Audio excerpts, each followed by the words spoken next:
it's not just gaining new knowledge and then getting more new information that can reshape my organization into a better format, and then in the term of procedures and policies, and then the best practices for the future.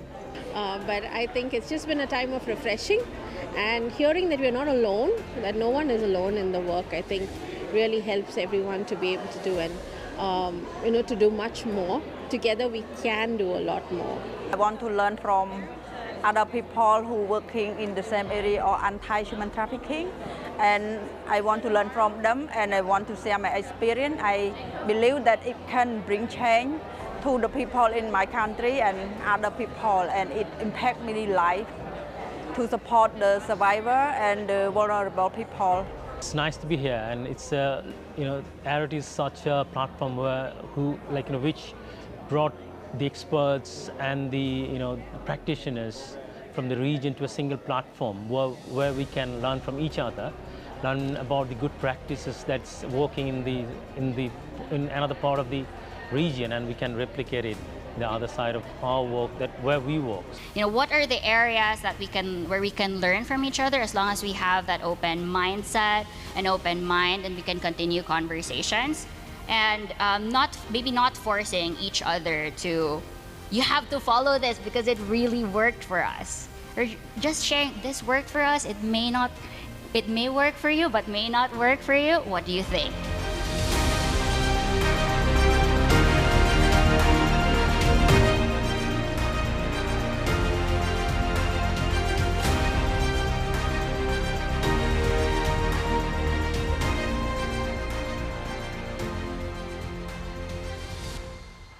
Guys, welcome to ARIT 2025. I know it was kind of crazy for a few of us to get here, so I am glad you made it. We still have some people trickling in with delayed flights and all that fun stuff, but we're going to get started. My name is Delana May. I'm the executive director and founder of Dark Bali Indonesia, and one of your planning committee team members. So I'm really excited. If you were at ARIT last year, you might have noticed we grew a little bit. It's a little bit bigger this year. We actually have like twice as many people as we did last year, which is bananas. And it's even cooler because we don't advertise. This was all word of mouth. So thank you to all of you who came and were like, this is great, I'm bringing my friends. So because a lot of you are new, I'm gonna give you just a real quick history of ARIT. So history lesson for some of us. ARIT, the very first one was in 2019, so we're not even that old. But 2019 was our very first ARIT in Bangkok, and it started when Helen Sworn, who's the founder of Chabdai Cambodia, and her friends Carolyn and Fuzz Kiddo from Be Slave Free in Australia were like, you know what? We could really use a convening that's focused on the grassroots community in Asia, just equipping and connecting people. We should do that. So Helen looked at Joe, who was her assistant, and she's like, Joe, make it happen. So Joe scrambled and did the thing, and he's really glad he doesn't have to do that by himself anymore. But what was really cool was the conference has grown, and I think it has grown because even from the very beginning, people really connected with the heart of ARIT, which is really a conference by the grassroots community for the grassroots community. Now, I'm really curious, if you were here here at ARIT in 2019, would you stand up? Because I'm curious who's coming back and back and back. I was there in 2019. Who's our originals? Some of our originals. Hi, guys. Welcome back. Very cool. So obviously, we've grown and developed, and now we are supported by a whole team of people, not just Joe. So I want to introduce you to our core planning team.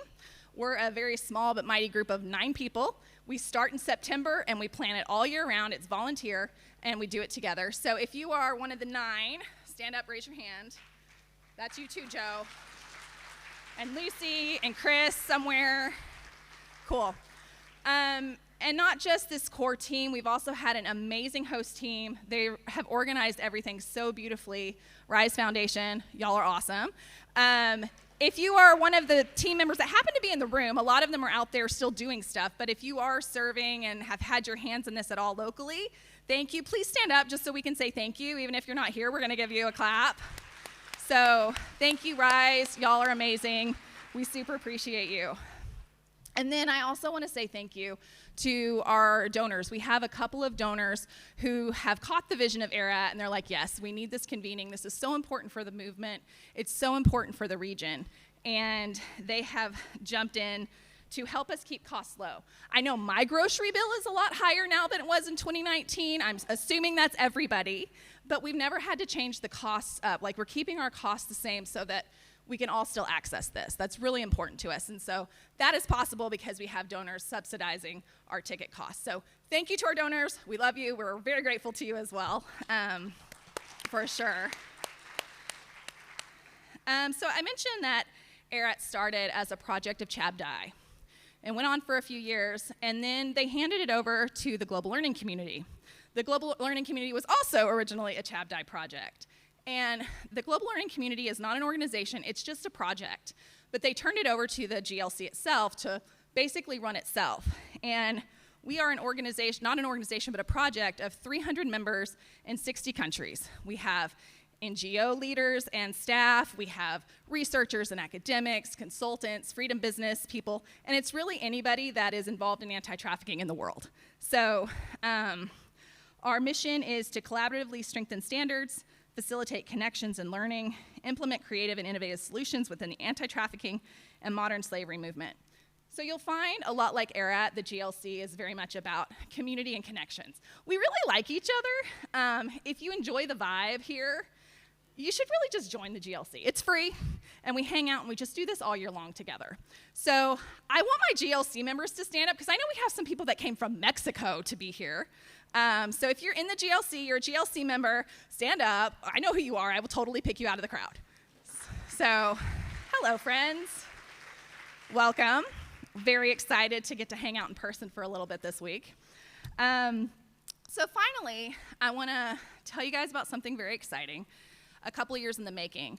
2 years ago, in 2023 ERAT, there was a conversation that started among some survivor-led organizations and survivor leaders. And it was just, we have some really great national survivor networks. We don't have anything connecting everybody together. We should do something about that, which is kind of how things started ERAT anyway. We should do something about that. And so they came together, and for the past 2 years, they've been working on this project to start the Asia Region Survivor and Allies Network. And they're launching, they're launching now, you guys. It's so exciting. And they're inviting us tonight to hear their vision, meet their team, and join. If you're a survivor or an ally, you're welcome. So at 8 o'clock tonight, there will be a meeting of that nature, 8 to 9. So show up for that, meet these people. We're super excited. We're super excited to stay connected to them because we know that we really need the people with lived experience at the center of this to inform what we're doing. So excited for you guys and excited to be a part of this launch. So I'm going to do some housekeeping really fast because this is the boring stuff, but you do need to know where the bathroom is. So I'm going to run through this quickly, and then we'll get started with the fun stuff. So there are a bunch of us with black t-shirts. We're the people that know where things are. If you need anything, find somebody with a black t-shirt and ask your question. Some folks are going to have, instead of these cool, batik lanyards, they're going to have red lanyards, and these are people who are doing some sensitive work and can't be photographed. So just be mindful when you're taking your selfies that they're not in the background. When you look at your pictures, if you notice that, somebody, crop them out before you post it, just being sensitive to our colleagues. Also, Tom is running around. He's over there. Wave, Tom. Tom is our photographer, and he's going to be milling about. Grab him, make him take your picture with your team because you're getting all of the pictures. At the end of the conference, we'll send out all the presentations. We'll also send a folder with all of Tom's pictures. You can use them for your social media. You can use them for whatever you want. He'll take better pictures than you do. So grab him and ask him for help if you'd like that. All right, let me orient you a little bit. Right outside the doors, you guys have already been shopping. This is our marketplace. And all of our freedom vendors here, our freedom business vendors, and our coffee breaks will also be right out there as well. At the escalator, there's a resource table.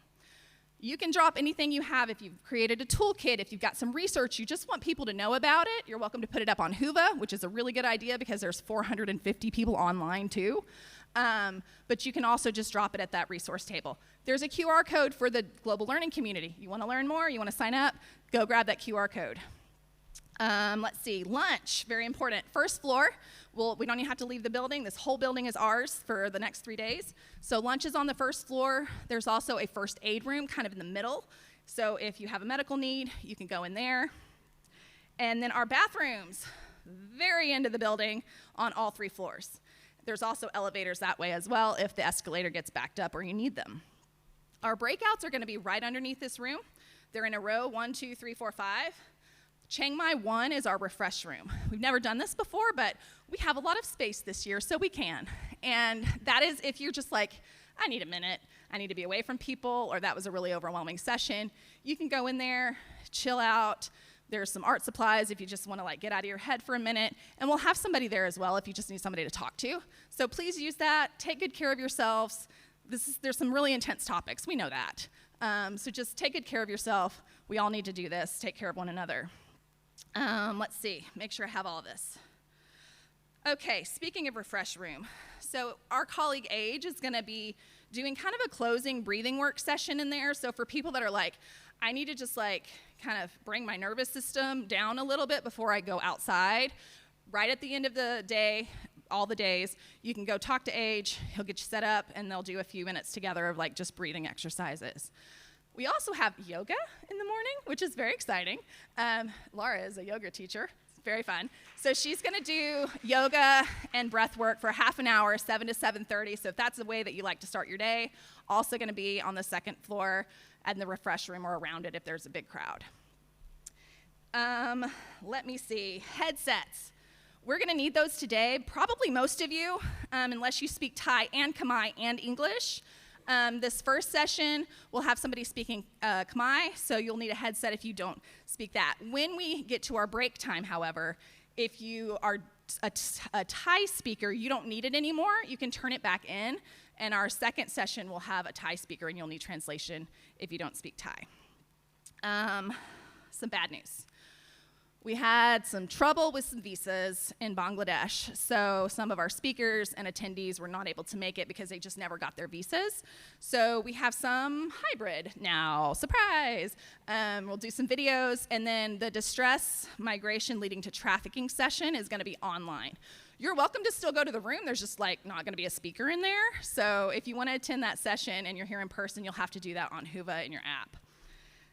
And finally, Huva, speaking of Huva, you need that. I'm sorry, Jerry, I know you hate Huva, but you're just gonna have to download it if you wanna see the schedule, to interact with each other. There's lots of like meetups and things like that posted.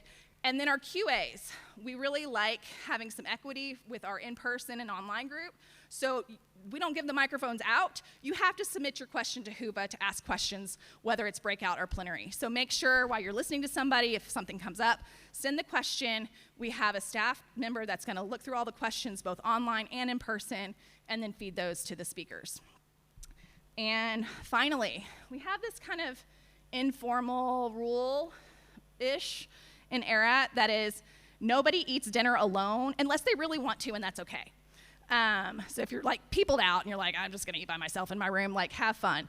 But if not, if you wanna eat with people, please find somebody. Tonight, because a lot of you are new, we actually have some dinner groups. So if you go on a Huva, there's probably 5 or 6 different groups that are meeting up and going out. So if you're like, I kinda wanna eat with people, but I don't know who to ask, pick a group and go. You don't have to do these groups, make your own groups, but don't eat alone if you don't have to. And I think that's it. I probably forgot something. So if I did forget something, find me, find somebody with a black t-shirt, and we can help you out. And yeah, I guess we can get started with our first panel. Laura, that is you.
Good morning, everyone. We're just getting settled. Thank you so much for being here. I'm really excited to see all of you and be with you this morning. My name is Laura Cordisco-Tsai. I'm the Executive Director at Alaison Foundation and also a Professor of Human Trafficking at the University of Nottingham Rights Lab. And I am very delighted to be with you this morning and to be moderating our first panel, highlighting lived experience experts in the region. I want to give as much time as possible to our panelists, but I will explain a little bit about the logistics for this panel as we're getting started, because there are a couple things that are a bit different about this panel. As Delana mentioned, some of our presenters and attendees had difficulties getting visas. So unfortunately, one of our speakers in this panel is not able to be here in person. He has, however, very kindly prepared videos for his portion of this panel, and so we will be sharing videos from him throughout the panel. And he has also mentioned, he's listed as one of the speakers in the app, that you're welcome to reach out to him through Huva afterward if you have any questions that you'd like to address with him. I would also like to mention that for this panel, we have co-created a series of questions together as a panel, and we will be using 3 different languages in this panel. So one of our speakers will be presenting in Khmer, and there will be simultaneous translation provided for Khmer and English. So if you do not speak Khmer, it is important for you to have one of these headsets so that you can hear the simultaneous translation into English while Nary is speaking. Okay. And then for another one of our panelists, he will be speaking in Hindi. We unfortunately do not have simultaneous translation for Hindi, but we do have consecutive translation. So we have a translator with us, and we will be providing translation from Hindi into English for anyone who does not speak Hindi. So with that said, we are going to go ahead and get started with the panel. We'll start out first with introductions. Each of the panelists will introduce themselves.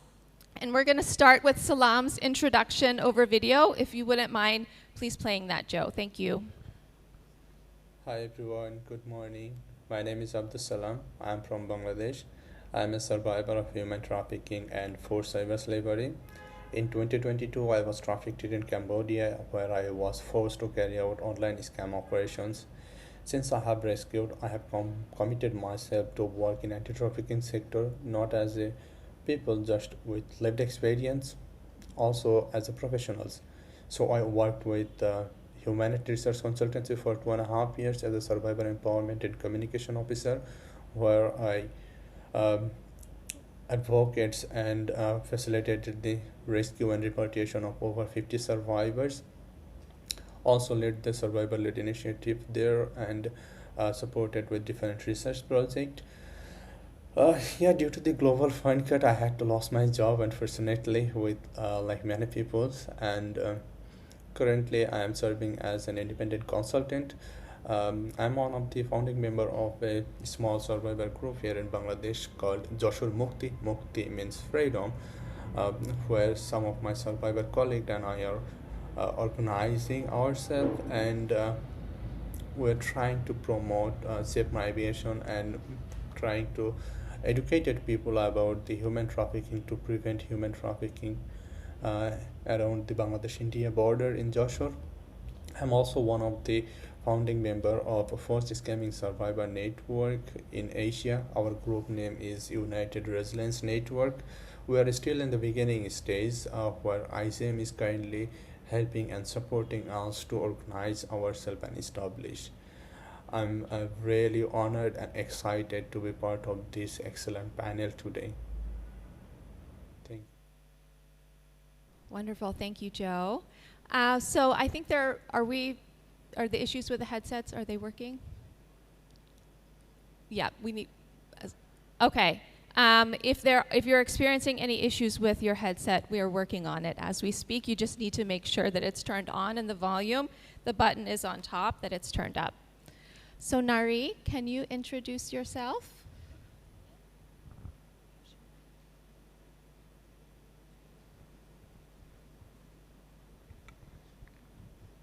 ជំរាបសួរ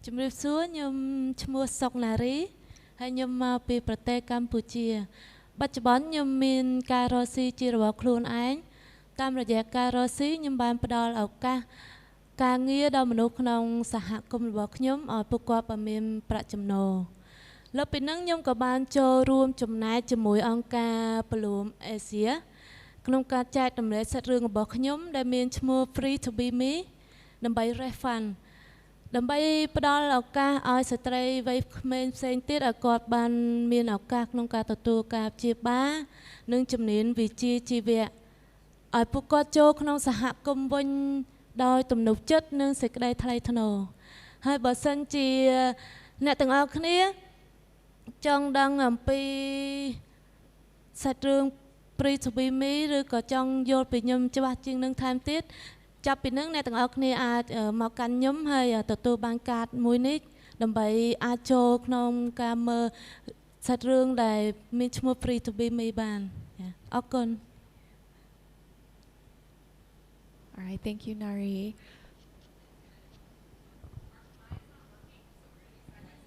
Okay, wonderful.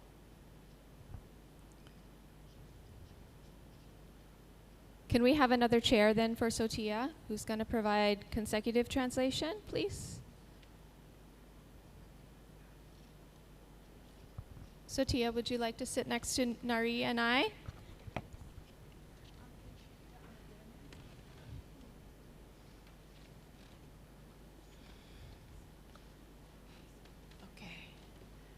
All right, thank you. Sorry, everyone, for the technical difficulties. So, Tia, you can use my mic. Would you like to recap what Nary just shared? Is that okay?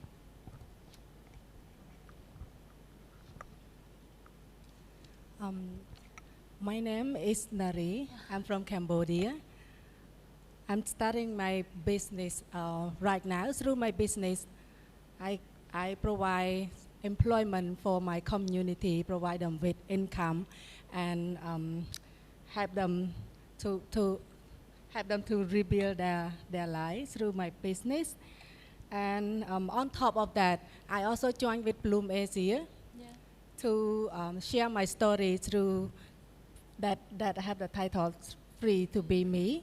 And through that story, I have so many young women to rebuild their life and to provide them with a safe space at Bloom Asia to create the life that they want, and for them to have a skill and the training skill and income to go back to the community safely. And if you would like to know more about me, please come to me after this, and I have a card that you can scan if you would like to know more about me and to see my story.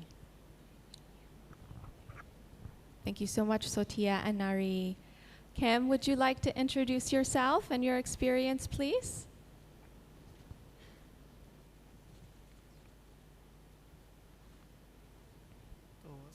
Hello. Hello. सबको नमस्ते। मैं खेमलाल खटरजी हूँ, छत्तीसगढ़, भारत से, और मैं child trafficking का survivor रहा हूँ। जब चाइल्ड ट्रैफिकिंग का सर्वाइवर था तो बहुत सारे चैलेंज का सामना करना पड़ा। बाद में फिर हमने सोचा कि हमें कुछ करने की ज़रूरत है, और फिर हमने एक छोटा सा संगठन बनाया जिसका नाम श्रमिक अधिकार और न्याय संगठन है, शॉर्ट फॉर्म सांस। फिर हमने देखा कि ये सिर्फ छत्तीसगढ़ की समस्या नहीं, नॉट स्टेट, ये एक स्टेट की प्रॉब्लम नहीं है, बल्कि ये पूरे भारत की प्रॉब्लम है। और फिर हम लोगों ने हमारे जैसे और भी जो संगठन थे छोटे छोटे अलग अलग स्टेट में, तो वो फिर मिल के एक बड़ा फोरम बनाए जिसके माध्यम से पूरे नेशनल स्तर पे अपनी बात रख सके और जो सर्वाइवर है उनको एक मंच मिल सके। इसके लिए फिर ILFAT, integrated leaders forum against trafficking का हम लोगों ने स्थापना किया, जिसके माध्यम से हम अभी काम कर रहे हैं।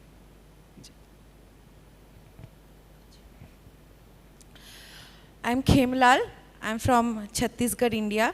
When I am a survivor of child trafficking, and I felt in my life, in my journey, I felt to do something about it.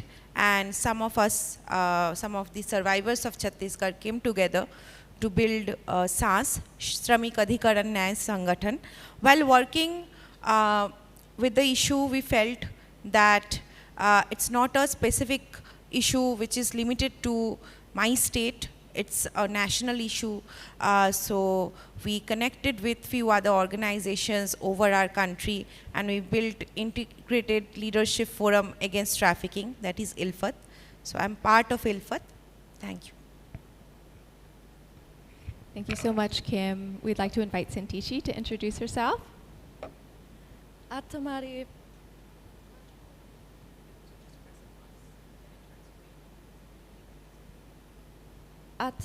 Kotar. Oh, it just doesn't sound that loud. Atamari Kotar, magandang umaga sa inyong lahat.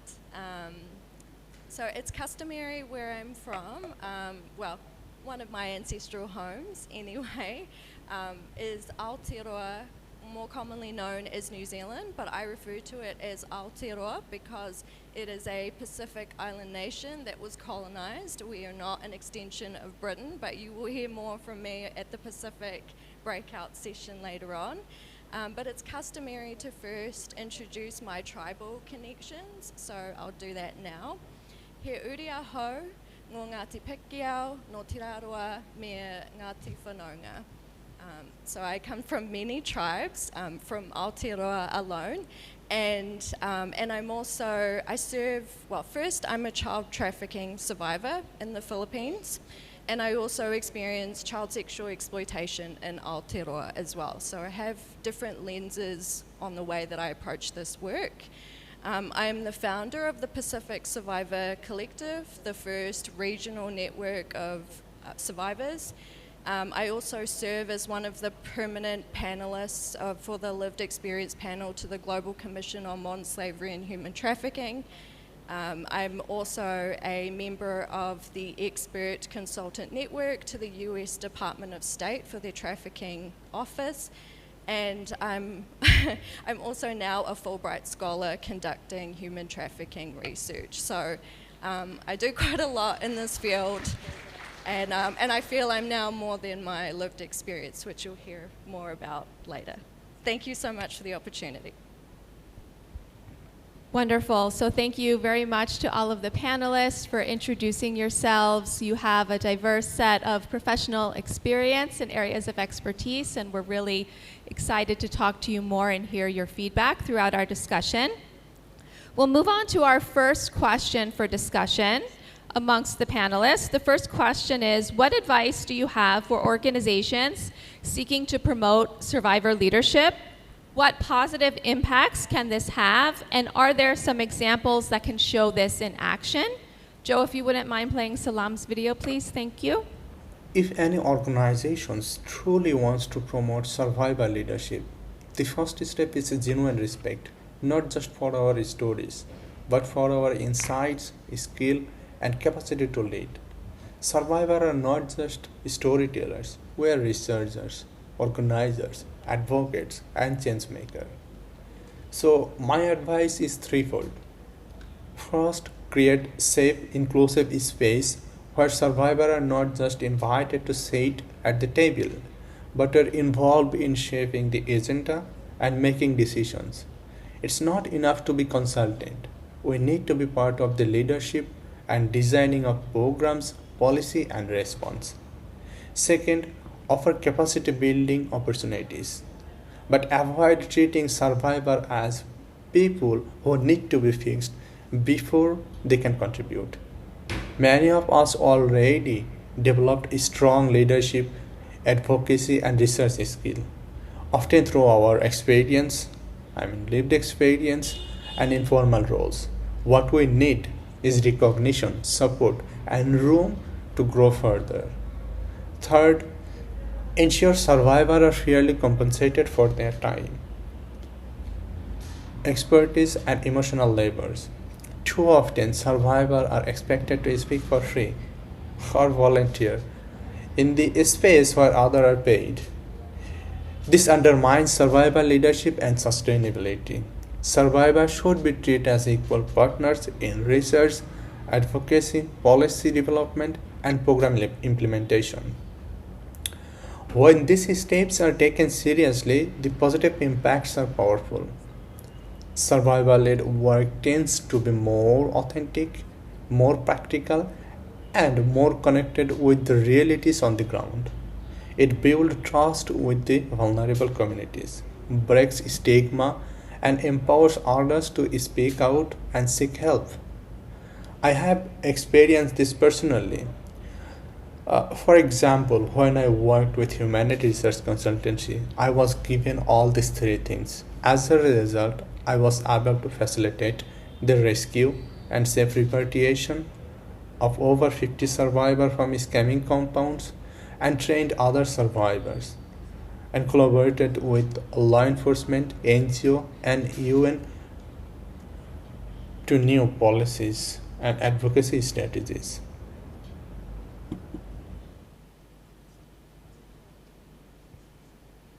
Nary, we'd like you to share next on question number 1.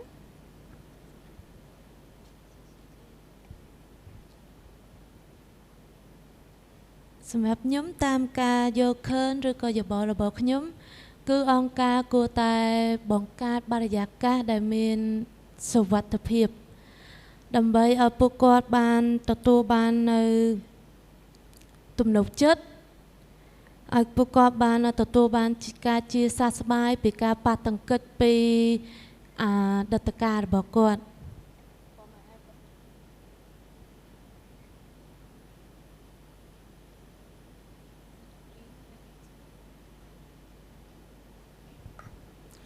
My advice is for the organization to create a safe place for the survivor, so for them to restore and rebuild from their past trauma and gain confidence. ហើយពាក្យសុវត្ថិភាពដែលខ្ញុំប្រើនៅទីនេះគឺមានន័យថាសុវត្ថិភាពផ្លូវចិត្ត The word safe that I use here is not about the environment or the place. It's for the internal safety.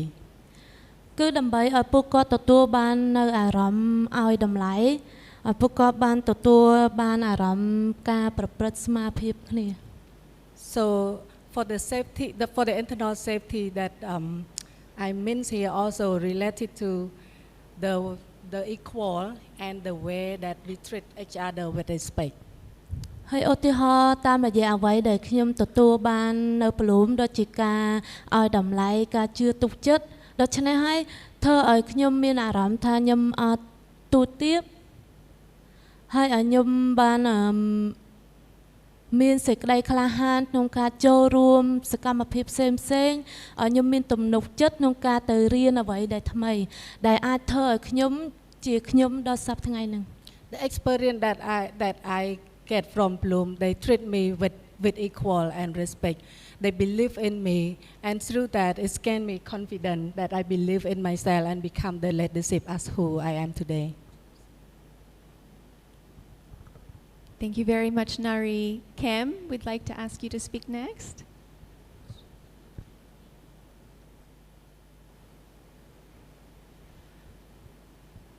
जब survivor की development की बात कर रहे हैं, उनके विकास की बात कर रहे हैं, तो मुझे लगता है कि कोई भी संस्था उनको 5 तरीके की विकास करने की ज़रूरत है एक सर्वाइवर पे। पहला है कि पृथ्वी की तरह, इस धरती की तरह उनकी स्थिरता बढ़ाने की ज़रूरत है। उसको एक सुरक्षित माहौल देना जहाँ पे वो खुद को एक मजबूत मान सकें। Since we are talking about how organizations can work on themselves to support survivors and make spaces more inclusive for them, Khemlal is talking about, Khemlal mentioned 5 ways, and he mentioned the first way. He talked about how, in the world, in the nature grounds us. That's how an organization needs to work to give a survivor that space of safety where the survivor is able to ground themselves in their reality and context. दूसरा है कि उसको एक अग्नि की तरह उसको fire बनाना चाहिए, क्योंकि उसमें बहुत सारे पोटेंशियल हैं, उसमें बहुत सारे गुण हैं, तो उनको वो आगे बढ़ा सकते हैं. Second, enabling potential in the survivor, so creating scope spaces where survivor can become and ignite that fire within themselves. तीसरा है कि हमने देखा है अक्सर जो कोई भी सर्वाइवर रहता है तो संस्थाएं क्या करते हैं कि पहले से एक स्ट्रक्चर बना के रखे हैं कि हम महिलाएं हैं तो इनको ब्यूटी पार्लर सिखाएंगे, उनको फैशन डिज़ाइनिंग सिखाएंगे, इस तरीके से क्या. लेकिन जब बाहर ग्राउंड रियलिटी देखें तो ये एक तरीके से ढर्रा बना के रखे हैं, इसको बदलने की ज़रूरत है. उसको पानी की तरह, जल की तरह लचीलापन बनाने की ज़रूरत है, ताकि वो क्या सीखना चाहता है, क्या करना चाहता है, इसके हिसाब से वो अपना आगे बढ़ सके. Organizations need to be like water. So many a times organizations create or build a structure from before, and they don't want to mend it or be flexible so that they can offer solutions for survivors. So what happens is, for example, he gave an example when maybe some women are running an organization, or the survivors who have come to work with the organization are women, and the livelihood option that is being thought for them is maybe for them to make a beauty parlor or getting trained on makeup and beauty and all of that. So he's suggesting that instead of doing that, asking the survivor what their passions are, what their needs are is important, and that's how organizations need to have flexibility and fluidity within themselves. चौथा है कि उनको एक वायु की तरह देखना चाहिए, क्योंकि सर्वाइवर एक ऐसी ताकत है, अगर वो सीख गया और बोलना शुरू कर दिया अन्याय के खिलाफ, शोषण के खिलाफ, तो वो जब बोलता है तो 10 लोग और ऐसे व्यक्ति हैं जो बोलना शुरू कर देता है, और इससे क्या है कि कम्युनिटी में एक अच्छा डेवलपमेंट हो सकता है और हो रहा है. An organization who is working with survivors must have spaces as forums through which survivors can speak. So having ways to amplify survivors' voices is important. And so that's how an organization, he's talking about the element of an air which needs to be in an organization through which voices of survivors can be amplified and spread. इन सबको पूरा करने के लिए उनको एक आकाश की ज़रूरत है, उसको एक अपॉर्चुनिटी की ज़रूरत है, अवसर की ज़रूरत है, और उसमें ढेर सारा पोटेंशियल भरा पड़ा है, तो हमें वो ढूंढ निकालना है ताकि वो आगे बढ़ सके इन सबको पूरा करने के लिए. So organizations must have a sky-like mind through which they have to be curious to, look at the potential of the survivor, because survivors are full of potential and they are just ready to win over the world. So yeah, that's what an organization needs, a curious mind and an open mind. Last things. मैंने देखा है कि जो संजोग और leadership next project था वो इसी तरीके से काम करते थे. इन 5 थिंग्स पे मैंने ये देखा, तो ये बहुत इम्पैक्टफुल रहा. Khemlal is talking about Sanjog and a project called Leadership Next, which he was part of, where he found all these elements through which he could grow, and he has witnessed other survivors growing. Thank you so much, Kim. Synteche, we'd invite you to also share. Thank you. Sure, so I'm going to answer this in 2 parts, because there's promoting survivor leadership within an organizational context, and then there's what that means for someone with lived experience themselves becoming a leader in their own right. So first I'll start with an organizational perspective. Before you can even look at how you utilize the resources you have to promote this, there needs to be some kind of culture shift first. And when I say that, I mean that there's an expression I heard recently, are you operating from a place of your wounds or your scar? So, like, what is your intention and motivation? And I think that, and this is probably going to be a bit contentious, but that's very much my personality, I think that there is still a significant undertone of saviorism. And if you are operating from that place, I think that you're still operating from your wounds and the need to save someone. And that doesn't empower survivors to become leaders. I'm sorry, but it doesn't. If you can't separate the fact that they once were a client of yours from the fact that they've moved on from their experience, then that is for you to address your wounds. From a practical standpoint, and a resource standpoint, I appreciate that we have issues where we've got large organizations that have a lot of resources who can do this, and then we have CSOs that are grassroots and don't have a lot of money, you know, basically. And that can be difficult when you're appropriately providing an honorarium or, you know, honoring that person's experience.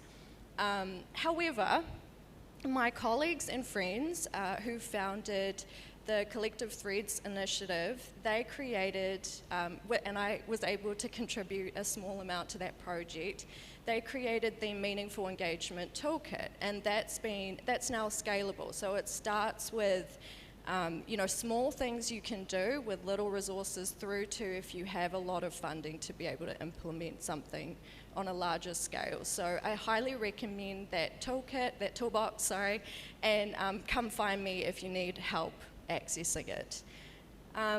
In terms of survivors themselves becoming leaders, that's obviously unique to them themselves, right?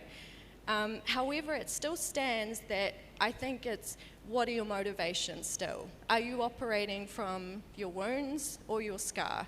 If your experience is really fresh and you want to be a leader in this space, I'm not saying that you can't contribute to the field. Of course you can. I personally, from my own experience of coming up in this field, I've been working and studying in this field for 7 years now, and it can be, let's put aside re-traumatization, because I think that's overused and pathologized and, you know, done in such a way where it's like an easy way of summarizing all of these experiences that you're having in response to a really abnormal situation. So I'd like to kind of do away with using re-traumatization all the time, but I digress. Anyway, I think that for you as a survivor, it's more important to understand your readiness, and then if you want to work full-time in the field, like, take it bit by bit, because it can be a really demoralizing experience. And for me, I've been in a position where I've been at executive leadership levels, governance.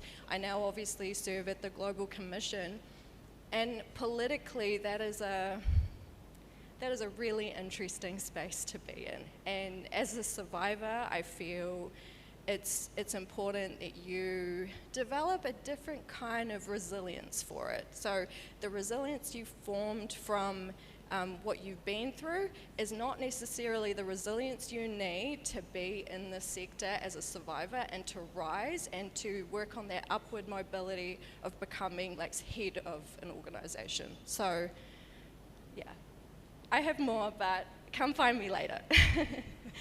Wonderful. Well, for all of our panelists, they've all shared that they'd be happy to speak with you after the session, where everyone is raising some really important points, and hopefully this can lead to a lot more discussion after this panel has finished. So we'll transition to our second question for discussion, which is, as survivor leaders, how do you see your contributions extending beyond your lived experience? Joe, if you wouldn't mind please playing Salam's video. Thank you. Well, my lived experience is the foundation of my work. my contribution go far beyond my personal story. I don't just speak about what happened to me. I use those experiences to drive change, build solutions, and support others who are facing similar exploitation. Over the past few years, I have collaborated with international organizations like Winter International Justice Mission while working with Khaterji, not only as a survivor, but as a research consultant, advisor, and advocate. These roles allowed me to document emerging patterns of human trafficking, especially in the scamming compounds, and help bring global attention to this issue. I have had the privilege of rescue and repatriation of survivors and also supporting them for their reintegrations, not only for a scamming compound survivor, it's also include other form of exploitations of survivors. The work involved not just emotional support, but also coordinating with NGOs, embassies, and law enforcement. And in some cases, I also shared my experience with survivors, how they can handle the after trafficking situation, especially how to face the community and family, which is really important for a survivor to overcome their trauma. But my work doesn't stop there. I also speak out not only to raise awareness, but to influence system and policies. I have joined panel discussions, dialogues with government officials, UN agencies, and other experts, where I have highlighted the gaps in protection and response and offered survivor informed recommendation based on the real world experience. To me, survivor leadership is not about simply sharing stories. It's about taking responsibility for change, using our voice, knowledge, and network to shape solution, and ensuring that others don't have to go through what we did. In this work, I don't just represent survivor. I see myself as a bridge who is connecting affected communities, civil society, and governments. I believe when survivors are meaningfully engaged, we moved beyond just understanding the problem. We moved towards to collective and practical action.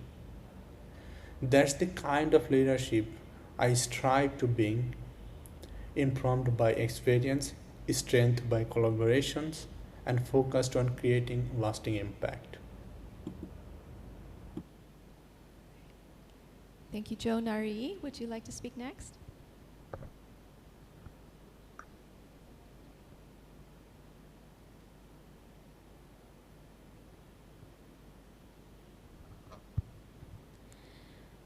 សម្រាប់ខ្ញុំតាមរយៈបទពិសោធន៍របស់ខ្ញុំគឺខ្ញុំដឹងថាការធំធាត់ឡើងដោយគ្មានប្រាក់ចំណូលការប្រព្រឹត្តមិនស្មារភាពការមិនឲ្យតម្លៃគឺវាមានអារម្មណ៍យ៉ាងណា I grow up with understand how hard it is with the unequal and grow up with no income. I know how I feel. ហើយតាមរយៈពលរួមអាស៊ីខ្ញុំទទួលបានអារម្មណ៍ជឿទុកចិត្តនឹងការឲ្យតម្លៃដែលអាចធ្វើឲ្យខ្ញុំខ្លាចជាអ្នកដឹកនាំដល់សពថ្ងៃនេះ Through Bloom Asia, they treat me with equal respect and help me to become who I am today.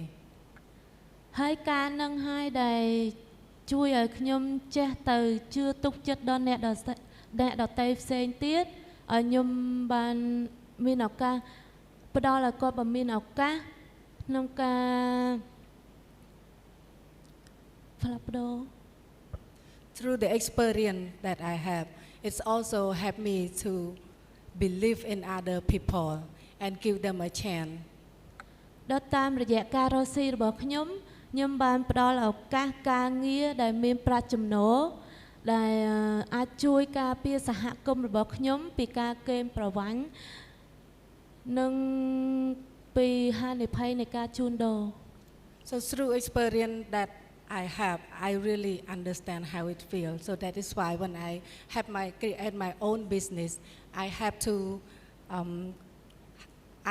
I provide the opportunity for my community with income and also help them to protect them from exploitation. ហើយខ្ញុំក៏បានចូលរួមចែករំលែកសាច់រឿងរបស់ខ្ញុំដែលមានឈ្មោះ Free to be me ដើម្បីឲ្យស្ត្រីផ្សេងទៀត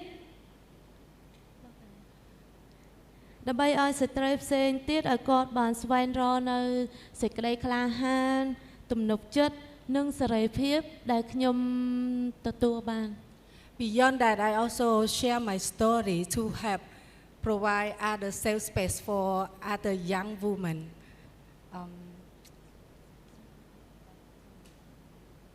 ខ្ញុំបានចូលរួមចែករំលែកសាច់រឿងរបស់ខ្ញុំដើម្បីឲ្យស្ត្រីផ្សេងទៀតឲ្យគាត់ទទួលបានសេចក្តីក្លាហានទំនុកចិត្តនិងសេរីភាពតាមរយៈរឿងរបស់ខ្ញុំ Through my story, I provide safe space for other young women to help to rebuild and restore their dignity.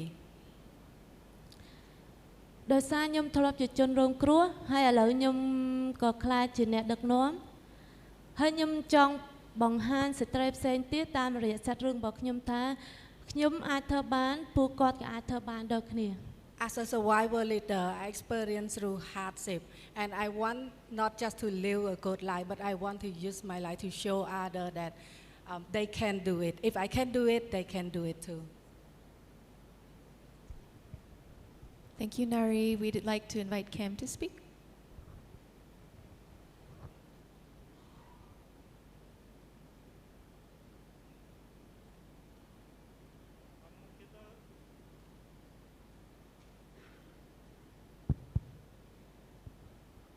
Hello हमारा काम खास करके युवाओं के साथ रहता है मानव तस्करी जो ह्यूमन ट्रैफिकिंग है इसको रोकने के लिए जो सर्वाइवर्स है ह्यूमन ट्रैफिकिंग के उनके डेवलपमेंट के लिए अलग अलग तरीके से काम करते हैं उनको ट्रेनिंग उनको मेंटरिंग सपोर्ट उनको अपॉर्चुनिटी देना उनके एजुकेशन पे काम करना इस तरीके से इसके अलावा एक बड़ा काम करते हैं वो ये है कि कैसे जो पॉलिसी बना है देश में वो जो एसी में बैठ के बनाए हुए हैं तो वो ग्राउंड रियलिटी नहीं है कि हम कुछ भी लिख दिए अपने मन से और सामने वाले पे थोप दिए ये नहीं होना चाहिए हमारा उद्देश्य है कि वहाँ पे हमारी बात रखे हमें क्या चाहिए वो हमें पता है तो ऐसे हज़ारों सर्वाइवर्स हैं उनको पता है कि उनको क्या होना चाहिए उन पॉलिसीज़ पे तो उसके लिए भी हम लोग काम करते हैं कि कैसे वो ठीक किया जा सकता है इसके अलावा मैं ये भी महसूस किया कि जब मैं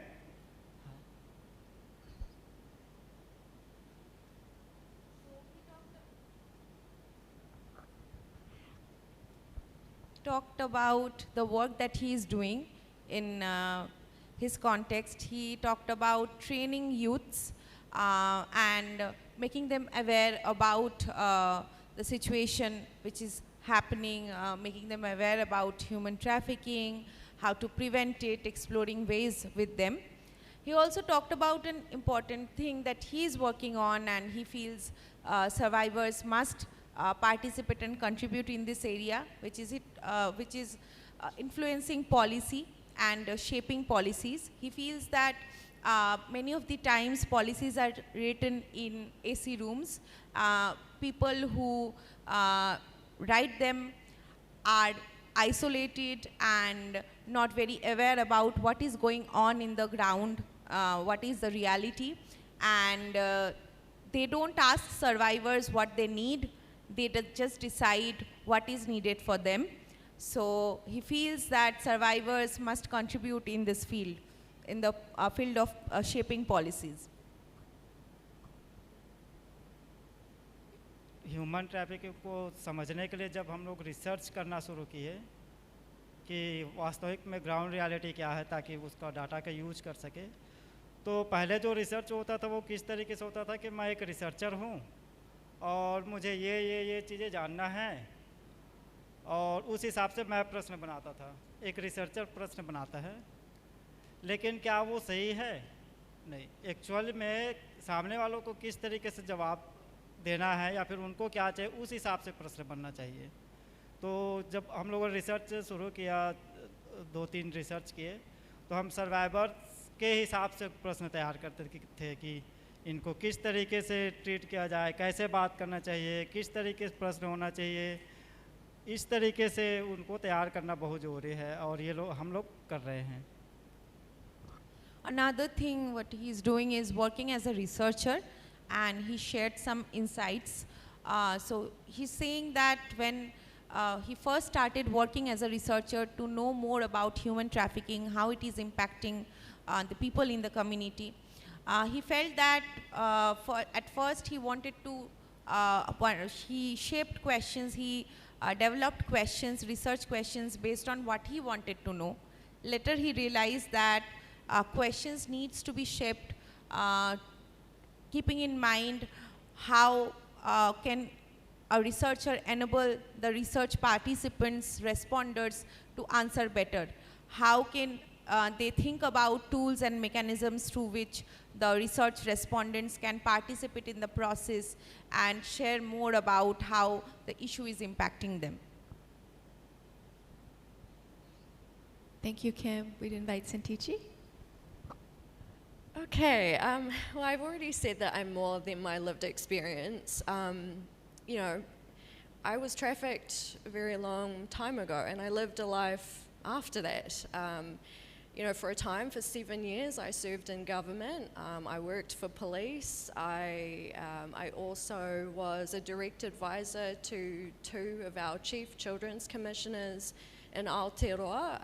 And being a public servant was, you know, all about obviously in service to the people that had nothing to do with my lived experience. And I guess I really want to set the scene for us holistically as people beyond this tragic and horrible thing that happened to us, because we're far more than that, in my opinion. And to pick up on what Kim said about research, you know, I mentioned that I'm conducting my PhD research, and I'm privileged to be conducting the first Indigenous, Polynesian, and survivor-led research of its kind in the world.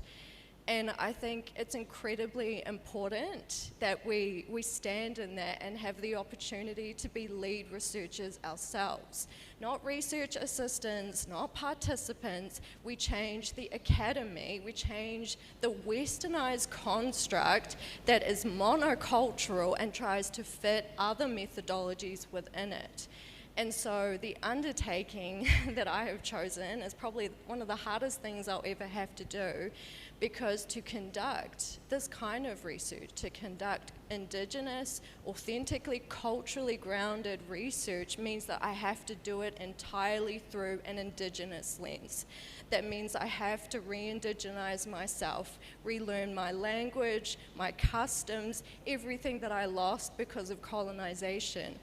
And the way that this is different to Western methodologies is that research is the natural byproduct of following this re-indigenization process. And what I mean by that is I've been trying to find a metaphor that I feel really encapsulates the experience I'm already having early on in my PhD research. So because we're in Thailand and I love elephants, I'm going to explain it in this way. So as the researcher and as someone with lived experience of trafficking, I feel like I am an elephant that lived in captivity.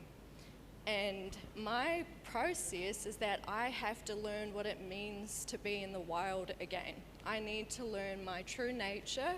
I need to learn from other elephants that were in captivity who are also rewilding and returning to their nature. And I have to document that process. So it's my positionality of becoming my authentic self again and learning collectivist values and to trust and be in community again. And then on top of that, I'm learning and giving back and supporting others like me to restore their dignity and what they were before they were displaced from the truth of what they are. So the natural byproduct of that is my thesis and research at the end of it, but it's not the core purpose. It's the process, the journey of going through that and documenting it will ultimately lead to the research, but my core thinking is not to produce this research product, and that is what it means to conduct Indigenous research. So, thank you.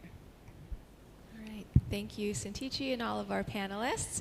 We have one final question that we've prepared for discussion, and we'd invite the video from Salam. The question is, what additional forms of expertise, leadership, or insight do you believe are often overlooked or undervalued in this space? There are many types of knowledge, and leadership are often ignored in the anti-trafficking field. And survivors often face that. I would like to speak about a few points on that. First, survivor as real expertise. Survivors have knowledge and that cannot be learned in a classroom. Many of us go on to support others, lead rescue, or work in NGO, but still we seen as beneficiaries instead of professionals. Second, community knowledge.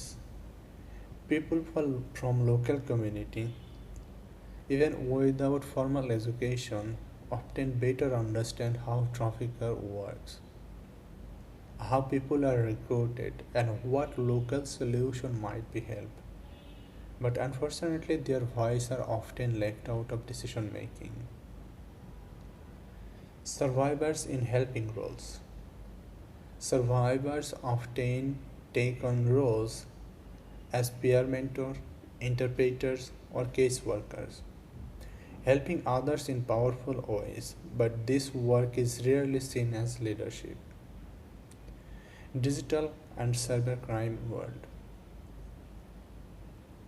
Survivors of tech-related trafficking, like scamming compounds, understand online scam, fake jobs, crypto payments, and how traffickers use technology. This knowledge could be help shape better response, but it's rarely used. Journalists, researchers, NGOs, they are more interested in interviewing survivors and collecting the stories and knowledge so they can share and they can write their papers. Survivor-led research. When survivors are trained in ethical research, they can collect powerful data and insights. But they are often not hired for these roles and not included as co-authors. Emotional support and advocacy. Survivors often do unpaid emotional support, awareness raising, and storytellings, all of which have real impact, but this labor are rarely recognized or funded. We have a tradition not to pay survivors for their interviews. These days many organizations do, but still many organizations, most of the organizations, they don't even. They interview survivors for hours and hours. They're interested with collecting information and ask them to connect with other survivors, but they are not willing to pay. They said we cannot. Even the project are $1 million project, but yeah. Leadership for the global south. Leadership from the global south, especially in our regions. Survivors from our regions are often ignored in the global space because due to their language barriers, lack of funding, and not having formal positions in big organizations or NGOs. And many survivors work in many other roles as advocates, as researchers, as organizers, and more. But we are often asked to pick just one. This is really something I don't understand why it's happened. like having different capacities, it's an asset, it's not a conflict, right? Thank you. All right, Nary, we'd like to invite you to speak next. សម្រាប់ខ្ញុំដើម្បីជួយជនរងគ្រោះឲ្យក្លាយជាអ្នកដឹកនាំគឺយើងផ្ដល់នៅការបង្រៀនជំនាញរឹង For me, I see from my view, is to train them for the technical skill. ហើយលើពីនឹងយើងផ្ដល់ឲ្យគាត់នៅជំនាញភាពជាអ្នកដឹកនាំការយកចិត្តទុកដាក់ចំពោះមនុស្ស But not just a skill that you can do stuff, but train them leadership skill so that they can look at people with eye and lead them with gentle and kind. យើងអាចផ្ដល់ឱកាសឲ្យគាត់ទៅសាក់លបងទៅធ្វើទោះបីជាការនឹងគាត់ធ្វើអត់សូវបានល្អប៉ុន្តែយើងនៅតែលើកទឹកចិត្តឲ្យតម្លៃគាត់លើកទឹកចិត្តគាត់ក្នុងការទៅសាក់លបងធ្វើវា Provide them with opportunity for them to try things and give them the opportunity for them to practice no matter it's right or wrong. It's just an opportunity for them to practice. ហើយមួយទៀតគឺយើងបង្កើតឱកាសដល់ survivor leader ដល់ជាខ្ញុំក្នុងការទៅគ្រប់គ្រងហើយលើកទឹកចិត្តដល់ជនរងគ្រោះផ្សេងទៀត Third is create opportunity for survivor leader like me to go back into the organization and encourage other survivor. ឧទាហរណ៍ដើម្បីឲ្យងាយស្រួលគឺពេលខ្ញុំនៅធ្វើការនៅព្រំអេស៊ីមានជនរងគ្រោះមួយដែលគាត់ត្រូវការលើកទឹកចិត្ត For example, one of the lady, one of the survivor at Bloom Asia, they need the encouragement.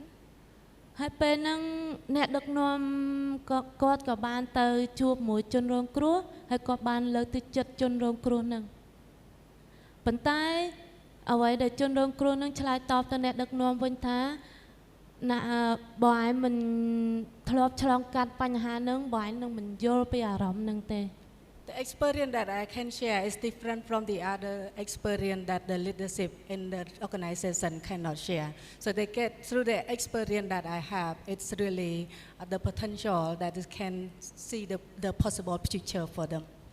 អញ្ចឹងហើយវាជាការល្អដែលយើងឲ្យឱកាសក្នុងការ survivor leader ក្នុងការទៅជួយលើកទឹកចិត្តដល់ជនរងគ្រោះហ្នឹងដោយសារជនរងគ្រោះហ្នឹងគាត់អាចឃើញពីបទពិសោធន៍ពិតៗការផ្លាស់ប្ដូរពិតៗអំពីជីវិតរបស់ survivor leader ពេលដែលគាត់ទៅលើកទឹកចិត្ត So this is a big gap and the potential that the survivor leader can feel in the organization. Thank you, Nary. Kim, would you like to speak next?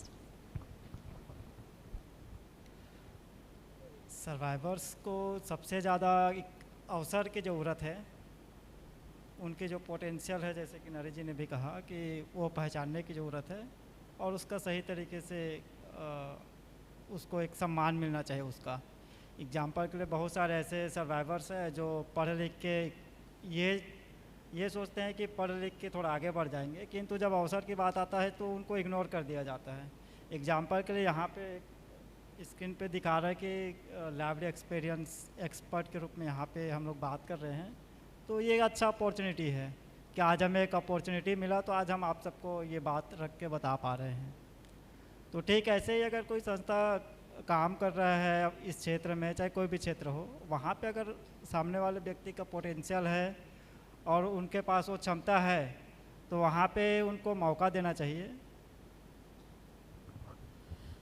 So he's saying that it's very important to recognize the potential which lies within the survivors. For example, he cited today's panel where the leaders have been invited here as lived experience experts. More of such opportunities are required where survivors get the space to talk, to share their insights as experts of the field.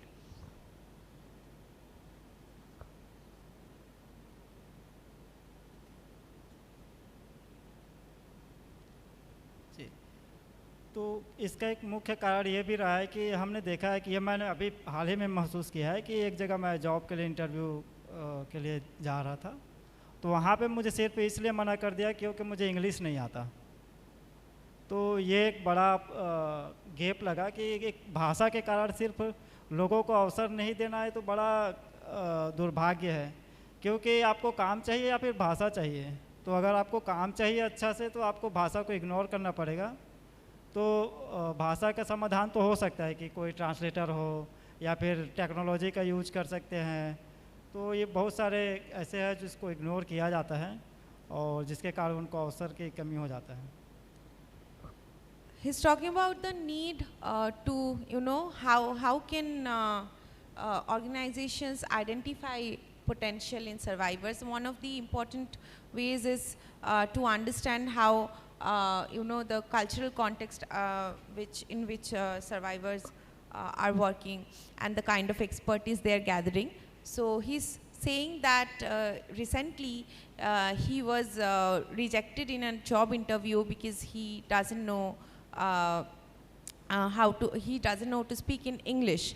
So he's saying that, when the potential in survivors are ignored just because of language and language barrier, which can be dealt with providing translation using tools, then it creates more barriers. Thank you, Khem. Synteche? Oh, last. Okay. So this is very on brand for me to be contentious again. But I believe that having lived experience of a particular trafficking crime type makes you an expert on that experience. But I don't think it makes you a human trafficking expert. And what I mean by that is so in undergrad, in the start of my studies, I studied human trafficking and policing and organized crime and border security and all of these interconnected concepts and functions and structures that feed into tackling human trafficking. I also, had the privilege of learning about human trafficking and slavery over time. So where it started, beyond the transatlantic slave trade, informal trades beyond when it was abolished. We've been commodifying each other for a very, very long time. And unfortunately, human traffickers are becoming increasingly more sophisticated as time goes on, especially as technology advances and they're using that as a tool to get around things that they wouldn't have been able to do once upon a time. And so I think it's really important to, enable people with lived experience to have some type of education to understand what we're dealing with more holistically so they can become experts on human trafficking and modern slavery more broadly. And I'm not saying that you need to pursue that through a formal institution the way I did it. You can learn that through other people who have expertise. There's many experts in this room who could upskill us and each other on the realities and the continuum of modern slavery, of slavery over time. But I think it's really important to understand that, humans in this dynamic are products, effectively, just like drugs, just like, other things to be traded. And whether that's through organized crime or opportunistically, there are so many dimensions to this issue that we need to understand in order to get ahead of the traffickers.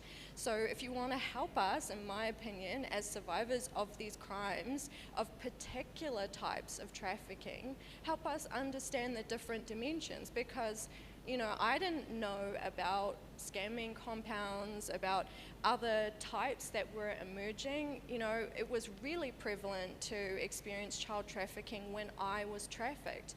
Then we've had things like illegal inter-country adoption. We've had such trends of different types of trafficking over time that we need to really understand. And so that's, I feel, something that's overlooked. Not to be dismissive of the fact that lived experience is the ultimate expertise, because you cannot learn that in a book. You have to learn that through the fight of your life. but I feel that there is more to being an expert in this field, and to be arguably competitive in this field and working in this field, you need to have more expertise than just what you've lived through. So, thank you.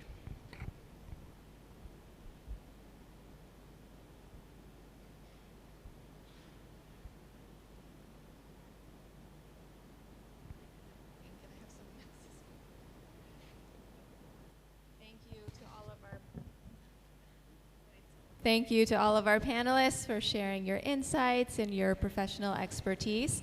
We actually do have some time for questions at the end. We're very excited that we have time for questions. So I'd like to ask Helen and Lucy, do we have any questions from the audience that our panelists can address? Not yet? Okay, so if you have questions, please type them into the app, the Whova app. We will be taking questions through the app. So if anyone wants to ask your questions to our panelists, please add them to the app now, and our timekeepers will be the ones who will select the questions and share them for our panelists.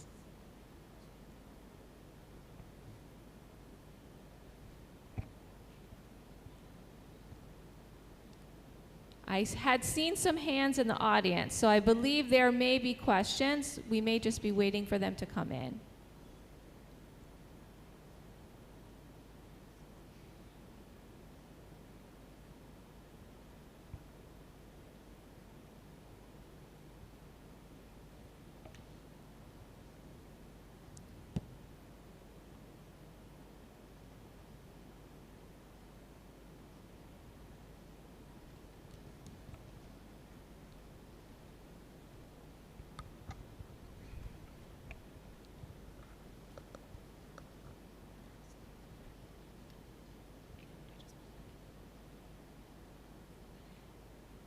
All right, so there is a question. What's the name of the toolkit that Synteche mentioned for meaningful engagement with survivors? How is it possible to access? We replied it on the chat, but we can just get Synteche to repeat that. Sure, so I think the full name is Meaningful Engagement for People with Lived Experience, of which leadership is part of that, but then it's a range of engagement techniques. And you have to access it via the website, which I'm not sure how to, maybe I put that in the app. Yeah, I'll just connect and do that, and then you can disseminate. I put it on there twice, guys. Okay. How do you differentiate experts and people with experience? Synteche, this is for you as well. Oh, okay. So I didn't start referring to myself as an expert in this field, I guess, for a really long time, and only after I'd really studied certain things. So for example, I was born into an organized crime family, not like mob style, but maybe a low-level organized crime family, of which trafficking was just one of many violent crimes that were going on and was going to be an inevitability for me. And so I thought at the time that qualified me as having, being an expert, because I was literally born into the very thing that we're trying to tackle. I was wrong.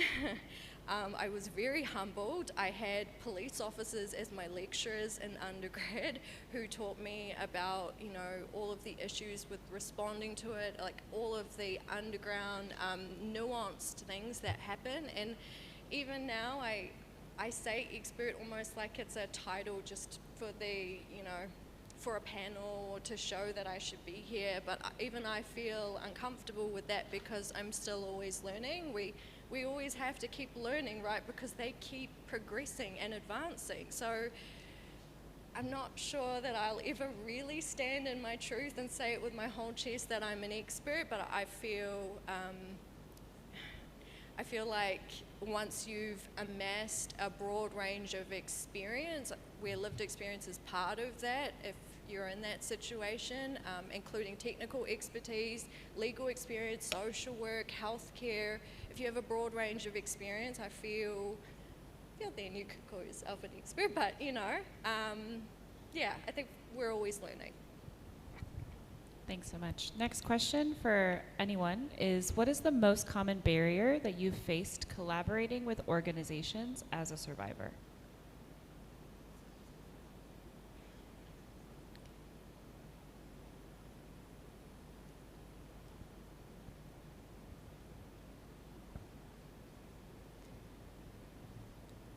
So this question will be open to anyone. Would any of our panelists like to start?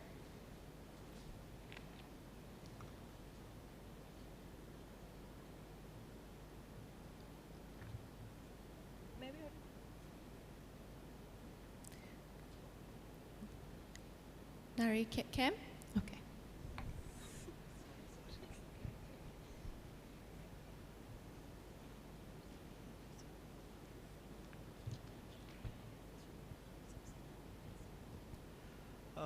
जब साथ काम करते हैं तो सबसे बड़ा बाधा यही होता है कि डिसीजन मेकिंग का खास करके ये बड़ा चैलेंज रहा है, क्योंकि जब भी कुछ काम करने जाते हैं तो हमारा जो सुपीरियर रहता है या बॉस रहता है तो उनके हिसाब से हमेशा काम होता है। आप क्या करेंगे, कैसे करेंगे, इसका निर्णय, फाइनल निर्णय आपके हाथ में नहीं होगा।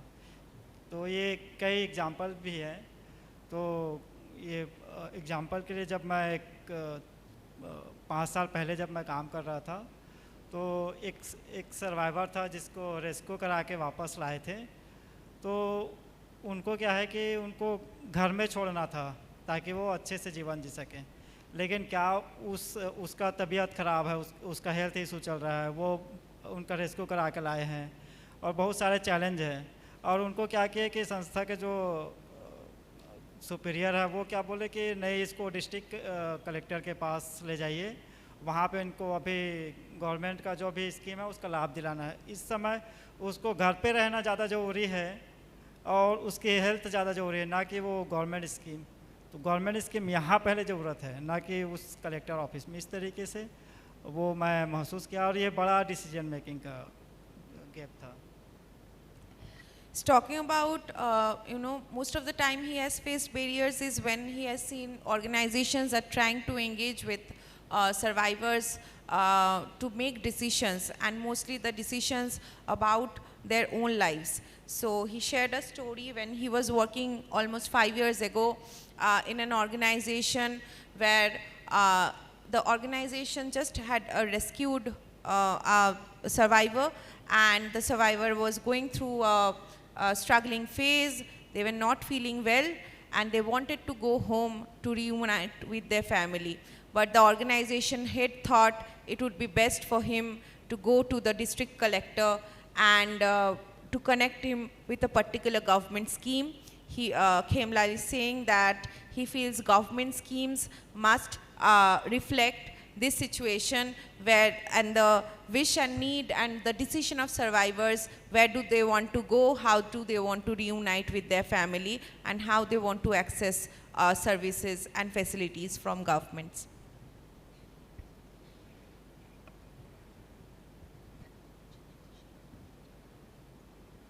First?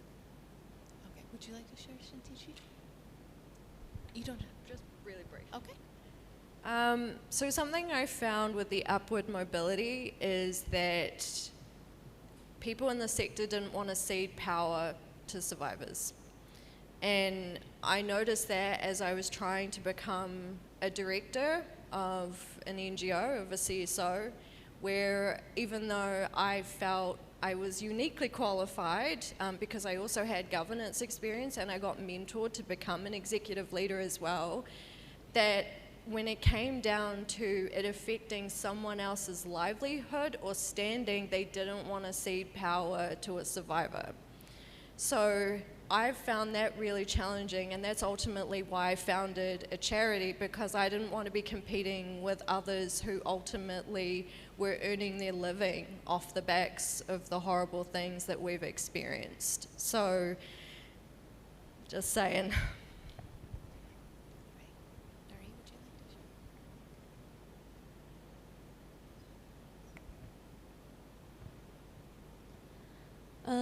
But សម្រាប់ខ្ញុំផលពិបាកដែលខ្ញុំមើលឃើញគឺពេលខ្លះ ដុតអ្នកដឹកនាំផ្សេងទៀតគាត់អត់សូវយល់ពីអារម្មណ៍ជនរងគ្រោះ Sometimes organization doesn't understand about survivor. ពេលខ្លះគាត់គិតថាគាត់បង្កើតអង្គការមកវាមានកន្លែងក្នុងការសុវត្ថិភាពដើម្បីឲ្យពួកគាត់មានកន្លែងសុវត្ថិភាពតែប៉ុណ្្នឹង And most organization always think that they create a safe environment for survivor and that's it.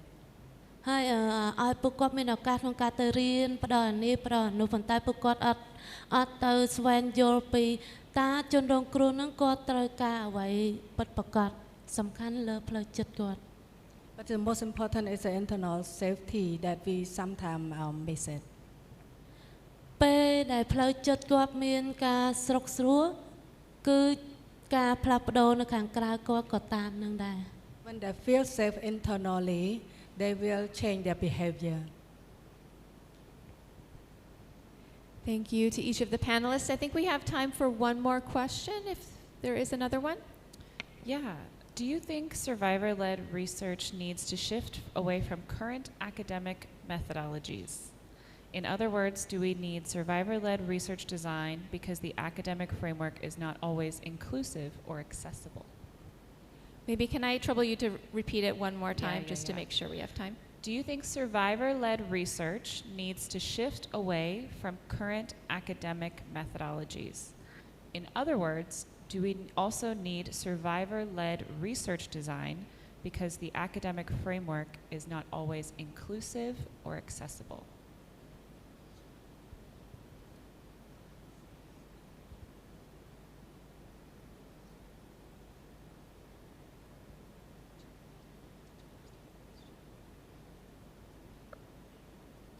I can also ask a different question.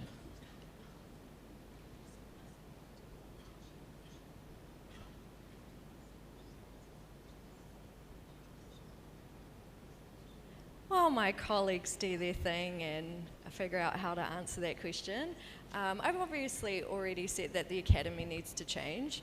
I think in terms of a methodology, we probably do need one that specifically is through the lens of lived experience and that paradigm, because it is different. And I'm again very early on in my research of applying and blending it, but the reality is that even with things like participatory research methods, I don't necessarily think that power balance is equal.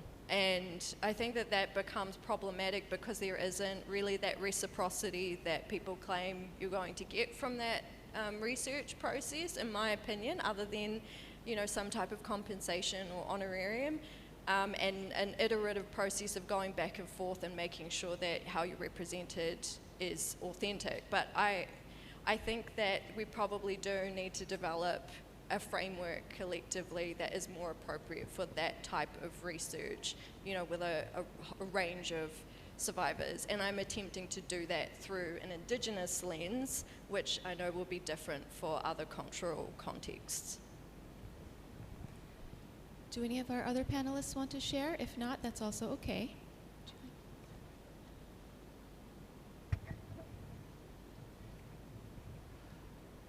हाँ बिल्कुल करना चाहिए जो उनकी expertise है उसकी पढ़ाई तो होना ही चाहिए साथ में हम जिसके लिए रिसर्च कर रहे हैं जिसके साथ रिसर्च कर रहे हैं और जिस ऑब्जेक्टिव के लिए रिसर्च कर रहे हैं उसकी कल्चर उसकी लैंग्वेज और उसके जो फीलिंग्स है खास करके फीलिंग्स इन चीज़ों पे भी स्टडी होना चाहिए He agrees that survivor-led research needs to be done differently, and he thinks that whoever is being collaborated with through the research, their language, their culture, and how they are feeling throughout the process needs to be observed and prioritized.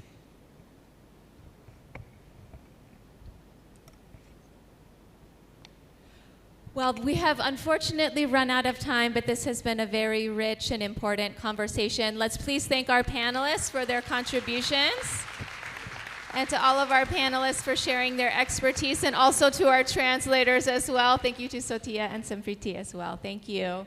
And Delena, can I pass the mic to you?